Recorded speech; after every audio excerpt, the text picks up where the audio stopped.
Hey fellow pips, welcome back to the channel. If it's your first time here, welcome. So today I want to look at portrait editing software, and as a Luminar 4 user you get this in that package. Is it any good? This is what we're going to find out today. But if you're on the market to look for a portrait or a landscape, why not look at Luminar 4? And the reason for that is solely because you're getting more for your buck. Now there's many softwares that do just one, but this is going to do them both, fingers crossed. So what I'm going to do is take a photograph of yours truly, because we are self-isolating and we are social distancing, which means we can't get any models. I can't get anyone here to do it. I can't get my nephew or anybody just to take a quick photo. And you know what? I am absolutely losing it big time. Need to get out and shoot, and I know that you guys are feeling the same. It's so frustrating, but alas, so this is why I'm making this small video about the possibility of Luminar 4 being solely a portrait editing software package. Obviously it's got much more than that, but let's concentrate on portraits. So we've got an image and I'm now just about to load it into Luminar 4 to see if we can actually get this edit in a standalone portrait software package. So here we have our first image, and it's just going to be dead basic. So what you do is you go over to this here, this little happy face, and you open it up, and this is going to give you the tools you need. So we've got skin enhancer. So we've got skin enhancement. I'm going to crank it right up, and look how soft that's gone. We need to take the shine remove. Now what that is, that's much like highlights. You see how we've got this shine. Now let's just have a look, see if it does. Oh wow, it does. Because that for me is one of the worst things when you're doing portraits, because you can't help, even now you can see how the light is reflecting, see? And if that was a still image, that would be on there, and you'd have to sort of take the highlights down. And if that didn't get rid of it, you would use a clone brush to just take it away. But it's done it for me. So, I mean, this is over the top. Everything you see here today is over the top. Obviously, you would look at it and then do it in your own way. So you can edit the mask, but I'm just going to leave everything at tops. So now we've got our face light. As you can see, this side, the left hand side, is a lot brighter than the right. That's just because of the way, but look at that, look at it. So it's working. We've got no red eye. I think that's a little bit too bright. Eye white, yeah, I'm just gonna have to take that down. I'm not a massive fan of that. That's way too bright. That's just blowing it out totally. Do I need to do any of that? I still want it to look alright. So we'll do a little bit of eye whitening and eye enhance. So check this out. Look at that soft skin. It's ridiculous. My skin's never been that soft in my whole life. So we'll go for the eye enhancement. I'm going to whack it right up so it's crazy mad. Look at that, it's ridiculous. Before, after. So I'm just going to take that back down.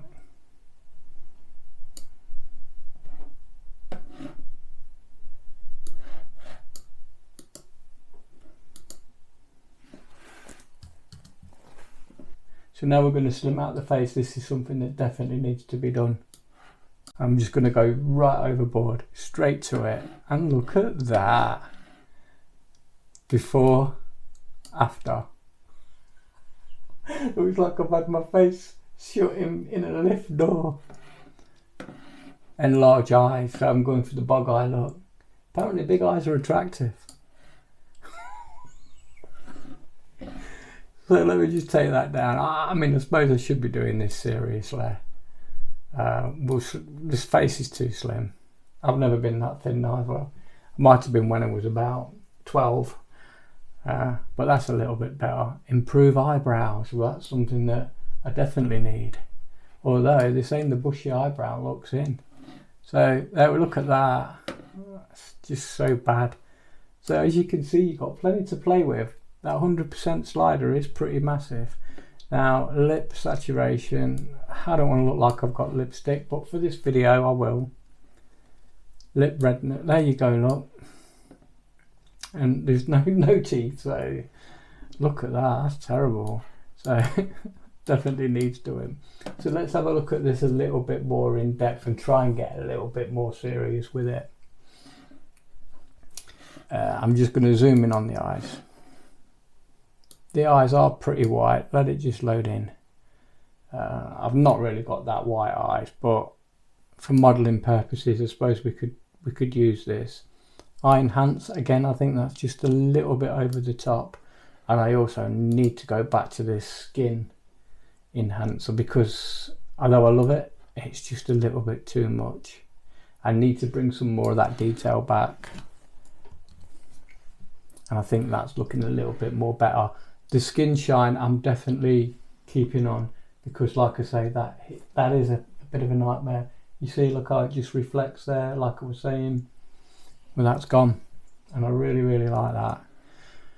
So once you've got your image, for me now this would be done and I'd go back into Photoshop, but because we're solely wanting to use Luminar as a standalone, we can't go into Photoshop. So I guess then I'd have to go into the other side of things. But I'm just going to show you some of the other stuff we've got here. You've got a high key, so you can make it look like it was a pure white background, and you just take that right over. But look at it, it's deadly, ain't it? I suppose you use it for how you need it. I mean, you imagine if that was on a high key background. I think it'd be pretty cool, but I honestly don't want that, so I'm going to turn that one off. And then we've got the autumn, which I think is one of them soft glows. Yeah, don't like that whatsoever, but it's there if you need it. So what would I do now? I'd probably in Photoshop I'd be smoothing skin out. Well, I've not had to do that. I'd go into Adobe Camera Raw, I'd go back into that and I'd do a little bit more enhanced detail. So what we're going to do is I'm going to use this Essentials tab, which is going to allow me to manipulate the light, the exposure and the highlights and shadows, which is what I like to use a lot. Look at that, you see? That's just like in Adobe Camera Raw or Lightroom. Absolutely brilliant. Bring the shadows up. Then our next one we've got is AI Enhance. It's just brilliant. We can't do sky, we've got no sky. And this is where I would use clarity. And as you can see on this image, there's a little bit of a beard going off. So this should really bring that out.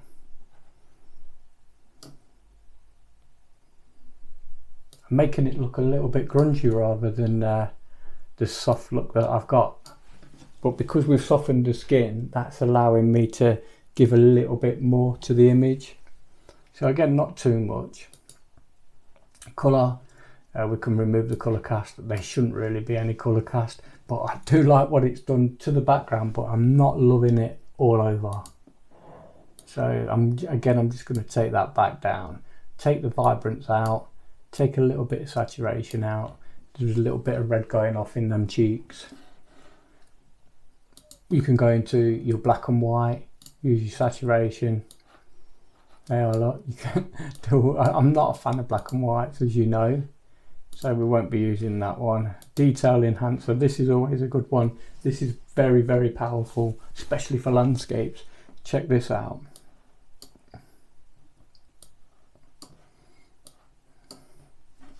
And again, this is where we would look at that. It's terrible, ain't it? But this would be the clarity slider for me, with a lot more control. The small details, they're the ones that count. So I'm just going to put that a little bit around 22.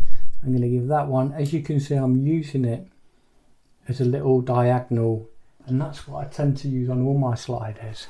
But I think that's pretty cool. This is just going to take any noise out of the image whatsoever, so I'm going to whack that right up and whack that white up, and I'm going to show you how intense this is. Yeah, all the sharpness is totally gone. But then what you would do is probably go back into detailed enhancer and put up the sharpening. Strange, isn't it, when you see it happening live? See, now this is where we're going to the other side when we're looking at landscapes. Not something I rarely use, I suppose. Bit of golden light. Is it going to do anything to this? No, it's not really picking up anything. And then of course a vignette just to draw the viewer in, which is definitely what you want. And it's negative because we want the dark there, and then the size. And just bring it in a little bit more. Now the thing I love about Luminar 4 is when you're doing your vignette, you're not stuck to the middle, and because there's more light coming in from the left, I'm going to choose where I want to place the middle of the vignette, which for me is just there, giving more darkness to the area on the right as I look at it. So the next thing you want to do, if you want to add any more work, so if you wanted to add, say, this matte finish here, you've got to then make a new layer, create a new stamp layer. So that is now safe. That work you've done is now safe. So once that's saved as a new stamped layer, you can then carry on editing just by clicking the shortcuts I have down here. So there, that's the matte finish, one of the matte finishes that are quite in at the minute and trending. I quite like that. The background does want cleaning up very slightly. I'm not overwhelmed with it. You can see I've got some sensor stuff going off there, but that's something that we should be able to clear up, and we do that by going into the tools, and we want the clone stamp. Now within the software, I want to use the clone tool to see if we can get rid of some of these images in the back.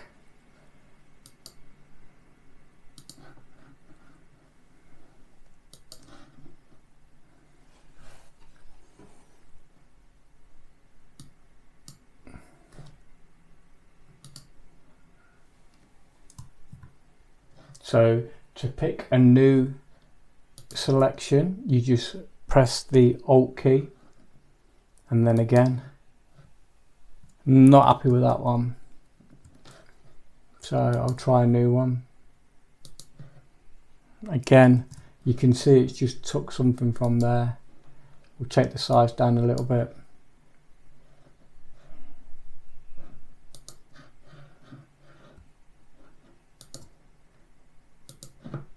That's got it.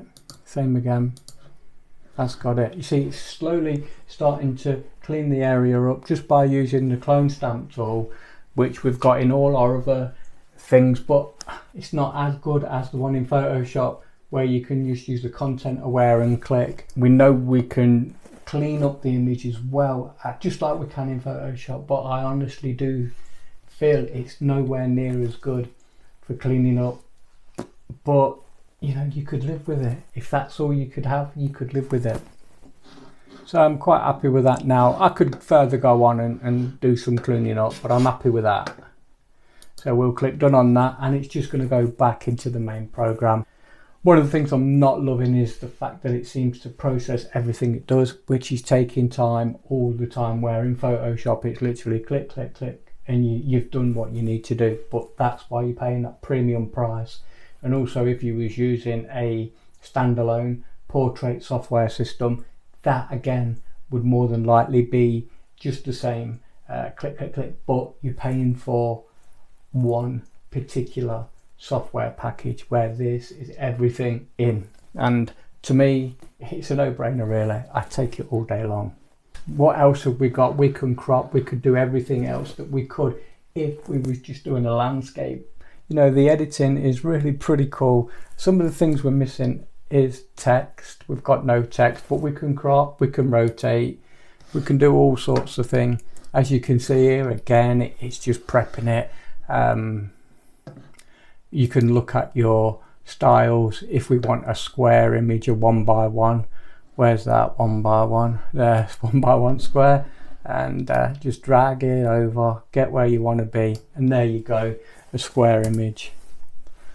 Hit the action button, job done. That's pretty cool. I like that. That's just a nice, quick and easy crop there. Pretty good.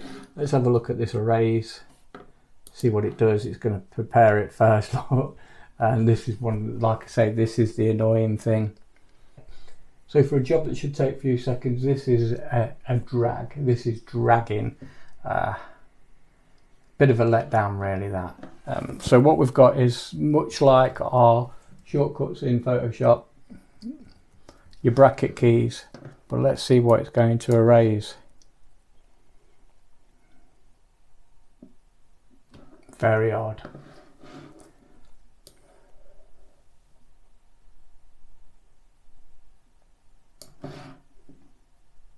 So we'll see if that blends it in.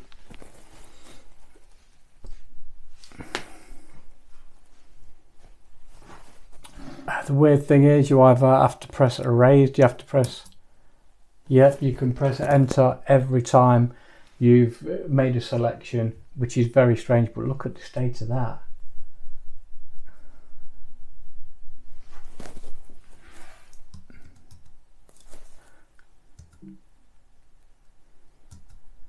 Man, it looks like we're stuck with that now. And again, it's processing the image. This, to me, is a complete nightmare. What the hell is all that about? And you know what? The computer is working so hard that I can actually hear the fan, and I never, ever, ever hear the fan on my Mac. Never on this one or the one downstairs. Never, ever have I. So it is working.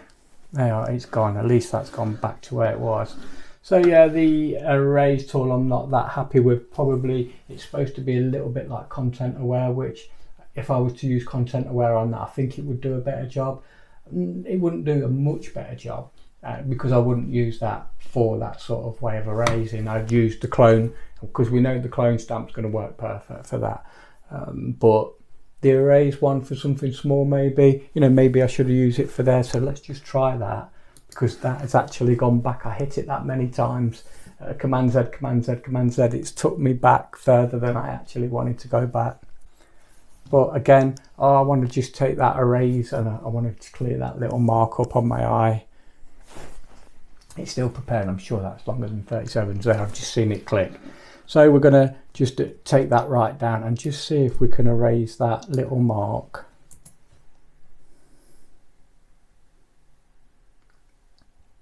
It's erasing something so tiny like that little mark is taking so long, and it's done a terrible job.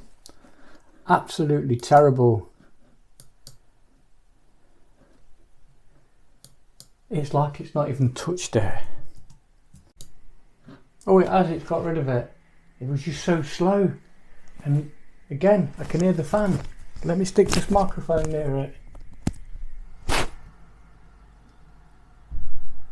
And believe me, I've never, ever, ever heard the fan like it says on any of my Macs. They don't work hard enough. But yeah, that's gone, so that works. So with that said and done, I'm going to now save this image. So the way we save is we go to File, Export. It's going to give me some options, and I just want it to go onto the desktop.